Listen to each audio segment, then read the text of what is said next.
If this is a small taste of what's in store for the future, then I'm on board with the prospect of ultra-thin phones. Samsung's the first out of the gate with the Galaxy S25 Edge, an unbelievably thin phone at 5.8mm that can only be appreciated seeing it in person. Not surprisingly, it has me captivated because this slim phone is rich in features that make it a worthy best phone contender, including a 200-megapixel main camera, 6.7-inch OLED display, and Snapdragon 8 Elite chip. But at the same time, I am torn because at $1,099 it's intruding on Galaxy S25 Ultra territory, so I'm left wondering if the trade-offs with the Galaxy S25 Edge are worth it. This is only the start, so it will be interesting to see how other phone makers respond to this trend. In my Galaxy S25 Edge hands-on review, I'll tell you what features stand out to me the most and whether or not its thin construction is enough to pull me away from today's flagship models. Does a thin construction warrant a hefty price point? This is the argument at the heart of Galaxy S25 Edge, which starts at $1,099 for the base model with 256GB of storage, or you can upgrade to 512GB of storage for $1,219. This phone doesn't come cheap at all and will make anyone really think twice about its value, but I can say if it's worth the high price until we have put this device through its paces. The Galaxy S25 Edge is $100 more than S25 Plus and $200 less than S25 Ultra. You get 3 color options to choose from: Titanium Silver, Titanium Jet Black, and Titanium Icy Blue. Out of the 3, Titanium Icy Blue certainly stands out the most for its piercing color, but it won't matter as much if you intend on putting a case over it.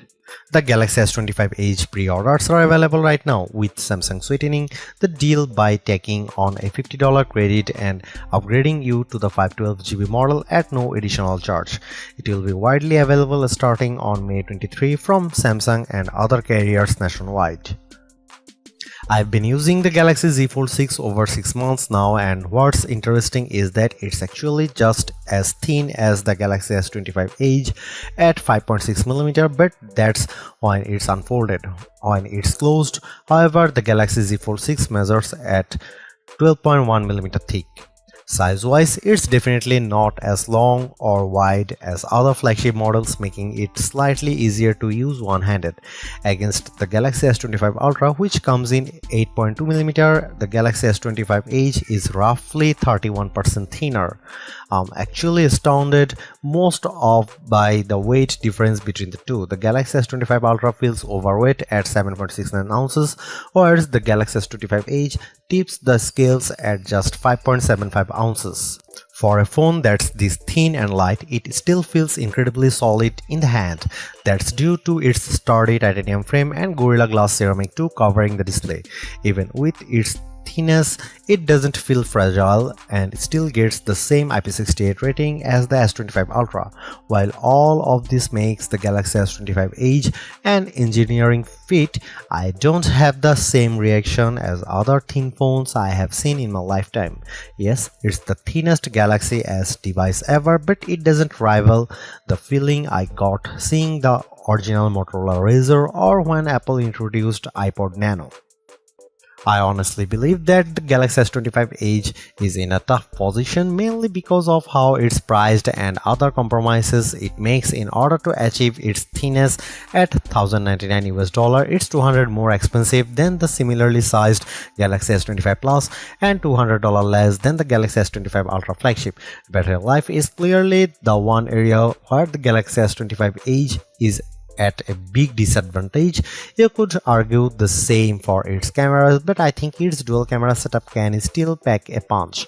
Yes, I'm willing to overlook not having a dedicated telephoto camera just as long as it makes do with pixel binding techniques to effectively reach the similar results. You can't take away Samsung's accomplishment here in creating a flagship phone that's bonkers thin compared to anything else around, but it doesn't leave me with much of a lasting impression.